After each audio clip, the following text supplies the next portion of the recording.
মুসলমান জাতি হিসেবে আমরা এই কথাটা জানি যে আল্লাহ নবী সুলাইমান আলাইহিসসালাম বাতাসে ভর করে চলতেন আর জিনরা তার সিংহাসন পরিচালনা করতেন। একদিন তিনি একটা বনের পাশ দিয়ে যাওয়ার সময় একটা পিঁপড়া তার এই চলা দেখে সে কী করলো,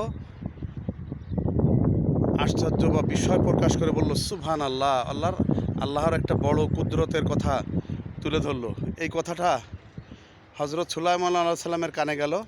তিনি তার বাহন নিয়ে নিচে নেমে আসলেন আর পিঁপড়াকে বললেন, তুমি কি বলেছো?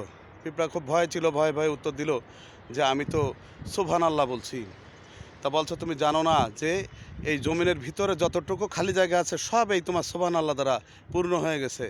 তাই আমরা এই কাজগুলোর প্রতি বেশি গুরুত্ব দেই। আর আমরা কোনো সুন্দর কাজ বা আশ্চর্যজনক দেখলে অবশ্যই যেন বলি সুবহান আল্লাহ।